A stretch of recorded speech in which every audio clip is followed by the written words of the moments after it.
Hey guys, it's Mike with another Guild of Guardians video. Back on the free-to-play day 8. So we're logging in here.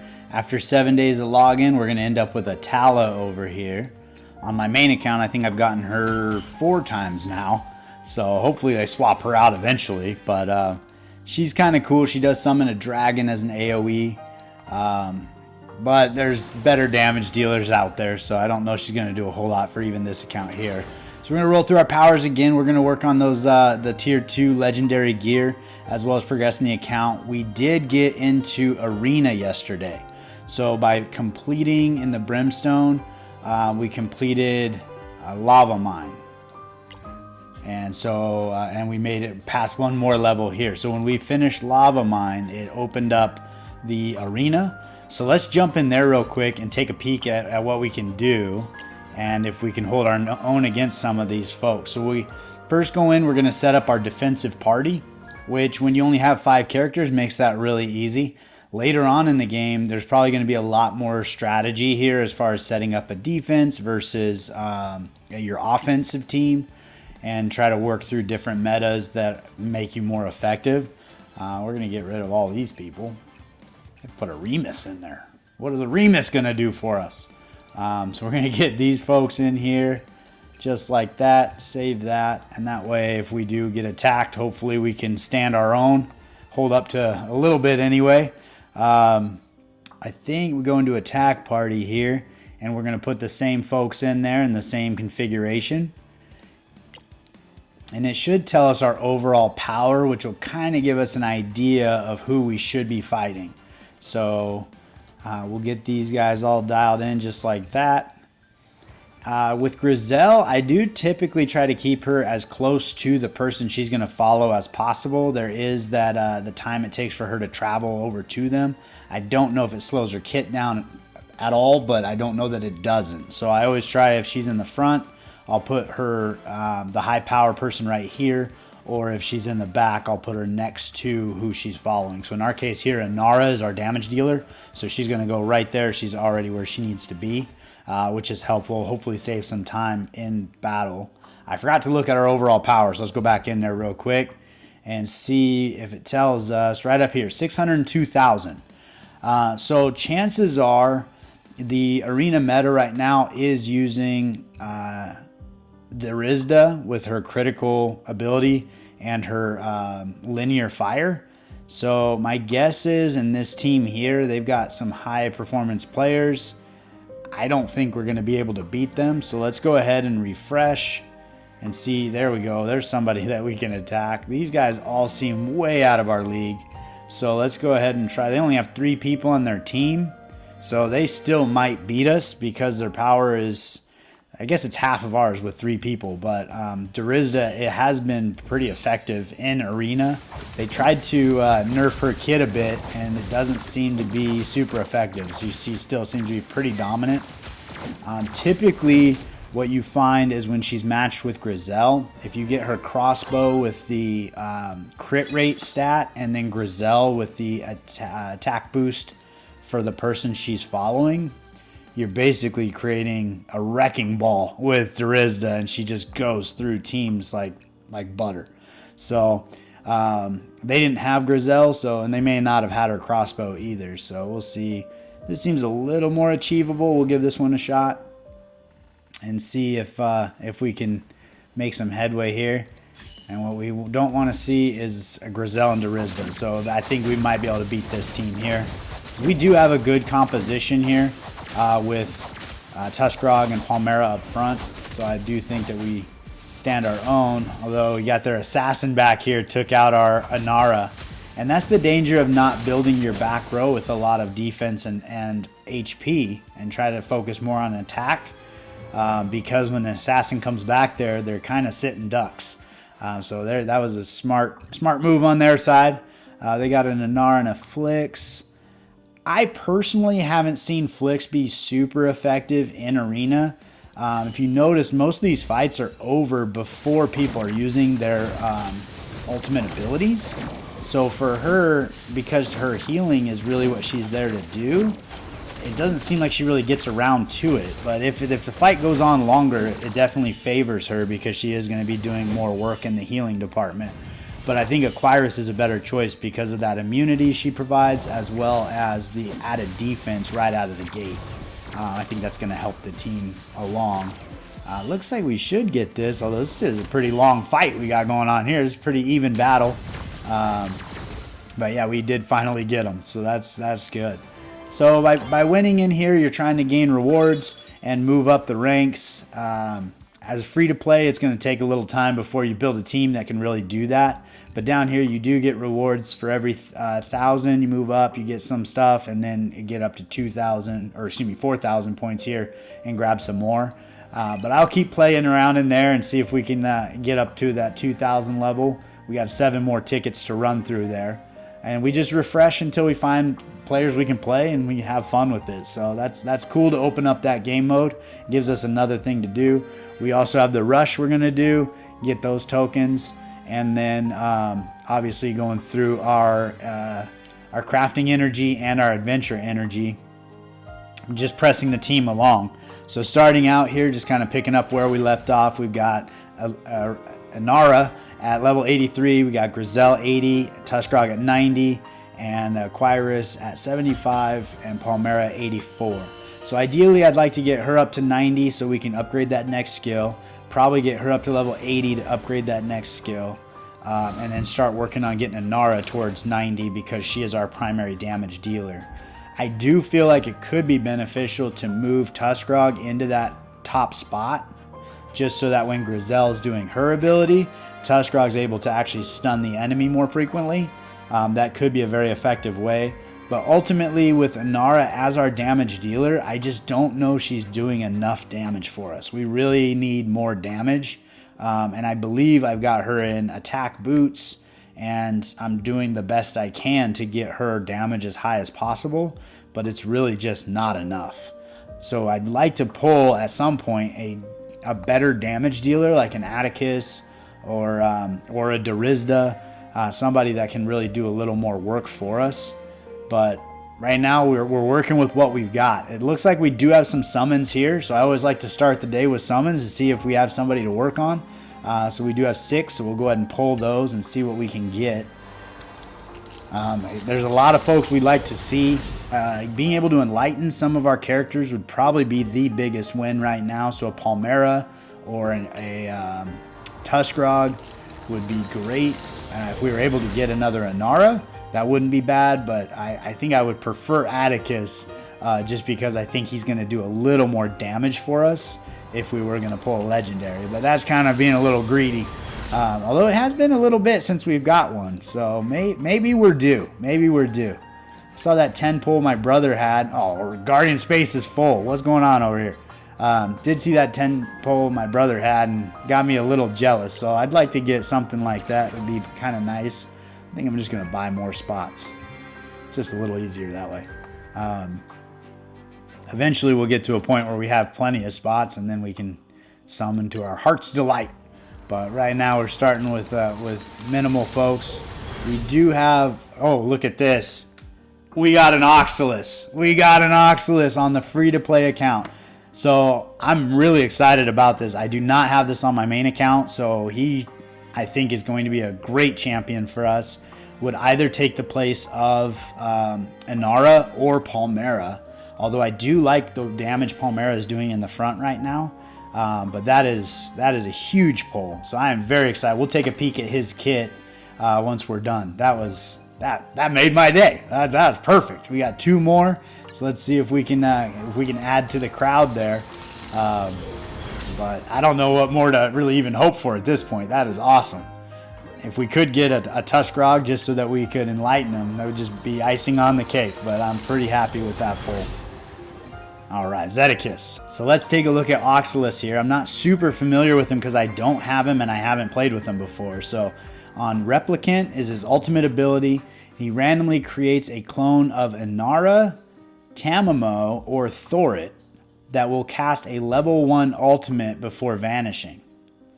So that's kind of cool. So he's actually going to mimic each of their ultimate ability level 1. and then it increases to level 4 as you increase him. So that is pretty cool. I'm trying to think if there's a way to know what he's going to do. The randomness of it could be problematic, but that is a really cool ability because he's kind of a 3-in-1 champion. So that's kind of fun. Chromatic Shift. Oxalis randomly changes the color of their skin to red or blue for 6 seconds. If he's red, he's immune to physical damage, and allies reduce physical damage taken by 20%. If he's blue, he's immune to magic damage, and allies reduce magic damage by 20%. So that's a cool ability to support your champions and defend them against magic or physical.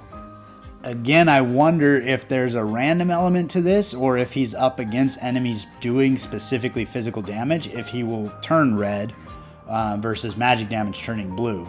But it seems like it's just going to be random, so that's going to be kind of hard to rely on. Lullaby is an AoE ability. Oxalis sings a magic lullaby, dealing 150% of attack as magic damage to all enemies and reducing their attack speed by 20% for 5 seconds. So he's slowing them down, doing some damage. It is magic damage. So that's good to have an AoE on that. I'd be curious if this AoE ability is going to be as impactful as Inara's. But we'll test it out and see. And then Shared Fate is his passive. At the start of battle, Oxalis links their fate to an enemy. When Oxalis takes damage, the linked enemy takes 40% of that damage. So I think that's in an effort to keep him alive. So he's going to be sharing the damage that he takes with a linked enemy. So it kind of helps him tank through some other things. So we'll give that a shot and see how he does. But I'm really excited about that pull. Let's take a peek at what gear set he uses. So he uses intelligence gear, and I do have a couple pieces available. So if we were to take gear off of Inara, we would have the gear to put on him. So that is pretty good. And then it would be a matter of, do we keep Inara or Palmera? We might have to try both. So I'm gonna play around with that, start working through some of those extra gear pieces that we can get, and then I'll bring you back in probably an endless battle with Oxalis on the team and see how he does. I did want to bring you back in here. We are doing some crafting at the forge. If you are struggling to get these secondary pieces, one thing you can do that will kind of help your account along is if you go into the forge and you craft tier 2 gear in this format, and just go and you're aiming for rare pieces. If you're able to get 3 rare pieces, you can then actually, I think that is my third, you can then take those 3 rare pieces and then fuse an epic piece. And then from here, you'll take this epic piece and fuse it into legendary, and you'll get an epic piece without any secondary materials. So that is a way to avoid not being able to stockpile these secondary materials. Like I have almost no stone at all to work with here, and I don't have any bone at all to work with. So this would be a great way for me to build those pieces without having those secondary resources. So I thought I'd share that with you. If you're going to be crafting the material anyway to go through these powers daily, again, just to level up your commander level and collect these chests, if you do get 3 pieces that are rare, you can fuse them into an epic. And then if you did that 3 times, so you need 9 pieces that were rare to fuse into epics that would fuse into legendaries, you could end up with a legendary piece of gear without using any of these materials. So maybe that's helpful, maybe not, but I figured I'd share that with you. All right, so for logging into the game for 7 consecutive days, we did get a new epic chest, and it did let me actually pick the champion that I want to get. I'm tempted to pull a Durizda, especially now that we opened Arena, but I think by enlightening Tuskrog, it's going to help us out a little more, especially with that Oxalis pull.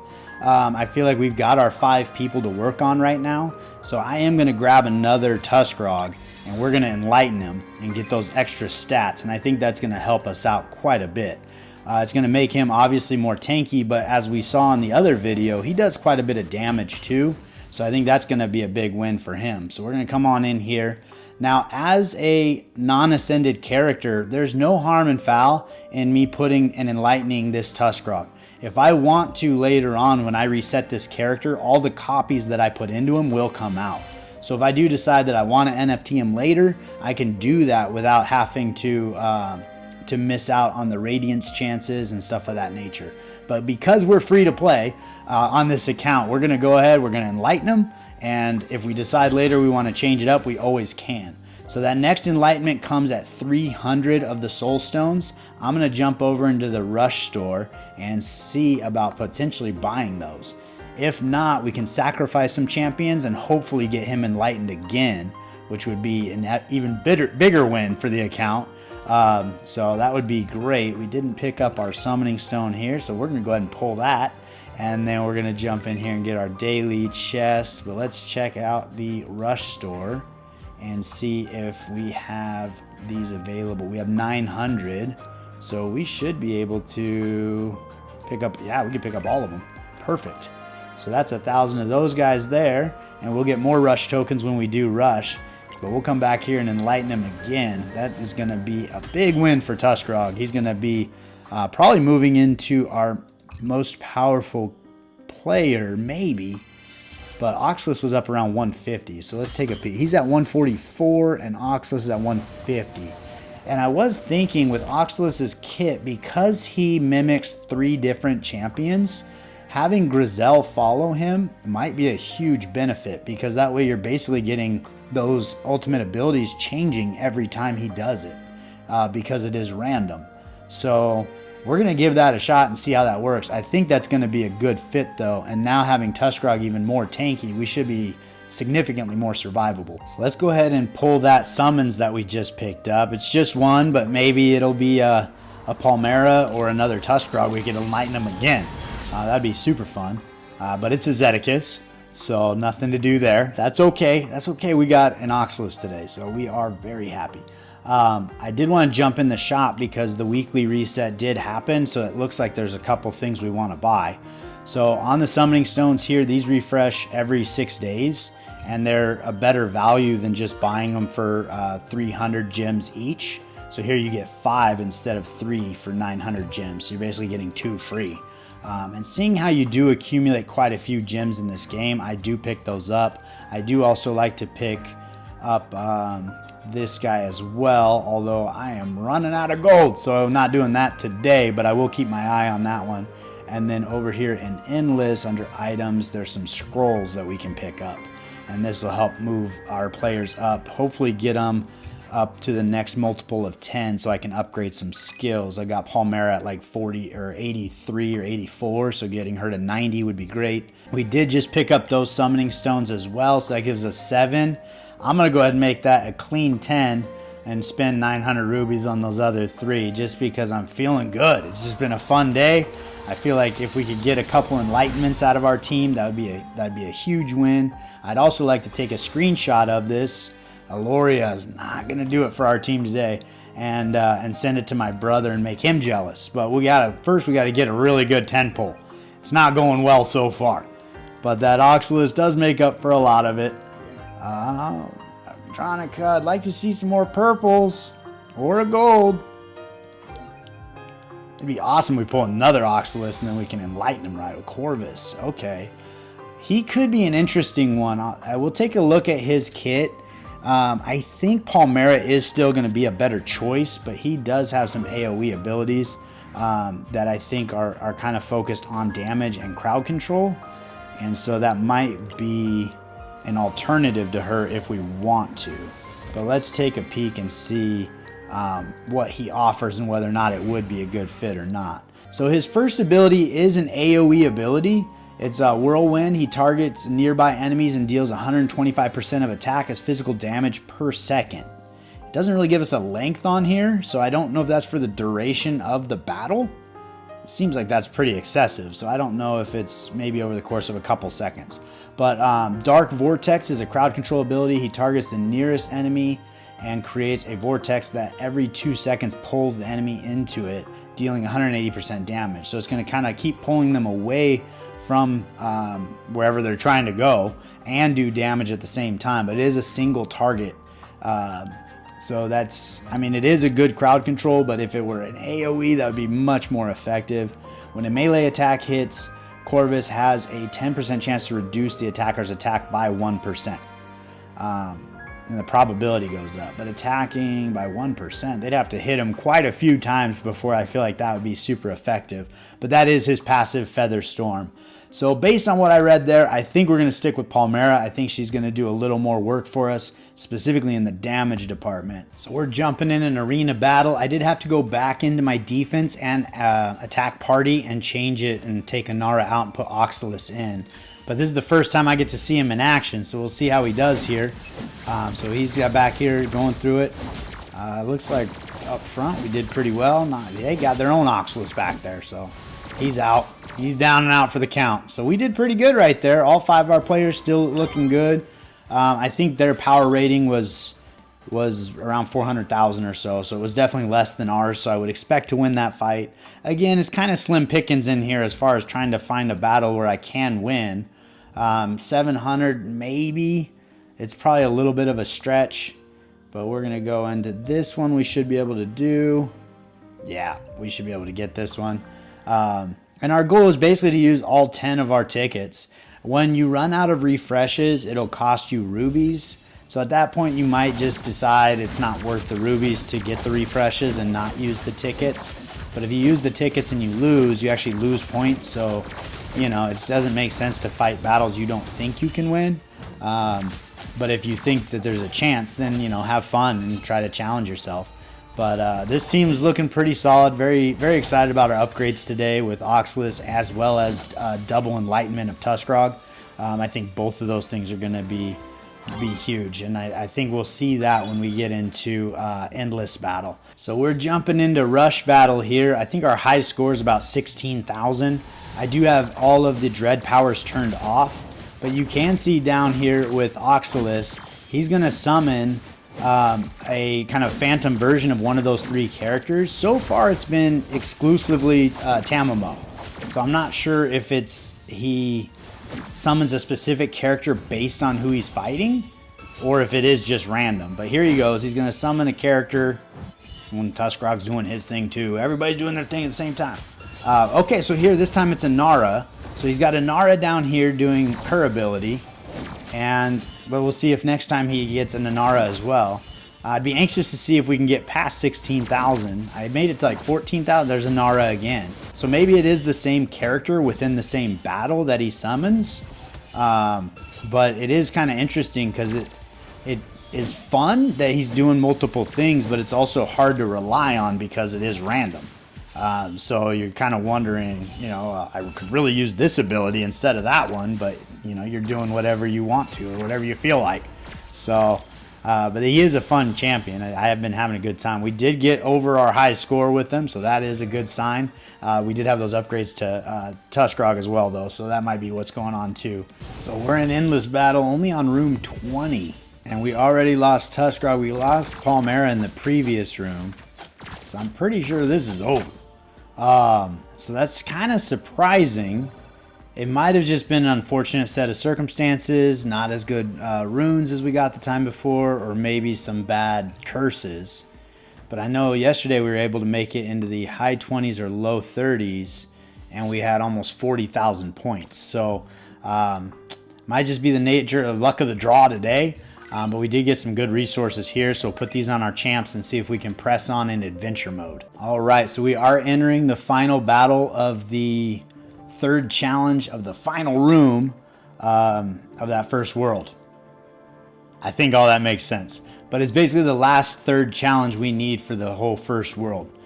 So we're pretty healthy right now. Things are looking pretty good. I think we're going to walk right through it. Our level it's recommended level 72, and all of our players are 80 or higher. So I would hope that we make it. But we're going to give it a shot and see how it goes. And then we'll be able to sweep this room as well and get even more of those epic those epic fragments to start putting some characters together. We are getting pretty close to a Palmera, so we could enlighten her, and we're working on that Tuskarog, so we could work on enlightening him even further, which would be pretty amazing. But we did lose Palmera already. We've got our extra little Inara down here from Oxalis, so that's kind of fun. Tuskarog's still hanging in there. They do have that revive ability, so after 3 seconds after death, they pop back up and do some more damage, which is unfortunate. Not sure. Oxalis is over here facing the wrong way. I don't even know what he's doing. Hopefully, it's not looking good. It's looking like we're gonna go down in a blaze of glory. Maybe. I don't know. We need some damage. We need some damage. Maybe. Come on, buddy. Come on, buddy. Be the star of the show. Oh, he pulls out Thorit, so he's going to speed him up into nothing. Man, it's so close. This is so close. Not close enough. That is close enough. I think I am going to try it again. Hopefully add a few more scrolls and just kind of top off where we can and make a little bit of a difference. But that'd be a great win to be able to basically wrap up the entire first World Requiem Ringstone. So where we were was this third challenge right here. We only get to try twice a day, but you can see in here, this is going to get us some more of these epic fragments, including Durizda. So that's a big win, as well as upgrading stones. So all things that are good. So we're going to try to improve the team just a little bit and go back in there and see what we can do. So hopefully with the adjustments we've made, we can get through it so we can start sweeping that entire dungeon, which would be really beneficial. And we ended up getting Graveyard. That's a good start. We'll take that. So let's go ahead. I tried to take it off auto to pile up some of our ultimate abilities quickly. So hopefully that'll work out for us in our favor here. Palmera is a little bit squishy in there, and she seems to be the first one to go down most of the time. I think she's got her up to level 90, which has been helpful, but she is hanging on by a thread, so that might be just enough to get this done. Hopefully we get a AoE ability from Tuskarog here shortly, and that should put the stuns in and finish people off. We lost them. So now we have almost no damage, so it's probably not going to happen. Some sort of heal took place there. Oxalis is not doing it. Oh no, no! So close, so close. All right, so we are on the 12th and final room of the dungeon furthest along that we have not beat yet. We did get a curse where the basic has a certain % chance to stun our characters, so that's very unfortunate, but we're gonna give this a shot and see if we can get through it. What I am noticing is Oxalis is a great support champion, but he really doesn't do a lot of damage. And this team really needs damage in this back row, because outside of Tuskarog and Palmera, like, there's no damage happening here. So it's kind of, we're trying to out-survive folks, but we actually made it through that room pretty comfortably. But I think that's part of the reason we were unable to beat the Challenge 3 in the previous dungeon, is just we just don't have enough damage. Once we lost our front line, nobody was doing anything other than just speeding each other up and trying to make each other invincible. But somebody has to be smacking them to make it work. So as cool of a pull as Oxalis was, I think we probably need to pull him out and come back in with some sort of damage from the back. I don't know if Inara is the right choice or not. But we'll take a peek at it and see what we want to do to switch it up. We're moving into the boss fight of the next dungeon. We did get that stun with the basics again, a 15% chance to cause stun, so that is unfortunate. But with this composition, taking Oxalis out and bringing Inara back in, we are doing a lot more damage from the back, and we're moving through these waves a little faster. And I mean, everybody's topped off with health. So I do think that this composition is a better functioning team, even though I would say Oxalis is probably a better champion than Inara, but he just doesn't do what we need him to do right now. So this seems to be the way to go. I think that this would get us nice. It was pretty easy getting through there. I do think the new team composition we have would be able to complete that dungeon that we failed. So I'm looking forward to trying that tomorrow when the dungeons reset. But I'm really excited about pulling the Oxalis. I think he's a great person to have on our team. At some point, he will be useful, and we'll find a spot for him. But right now, we just need a little more damage out of the back row.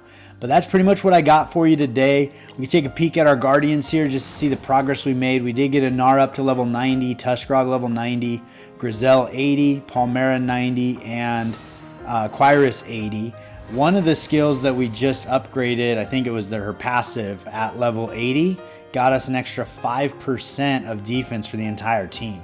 So that was a big win, but these little incremental changes can make a significant difference in those rooms where you're just not quite there. That extra 5% defense could mean all the difference.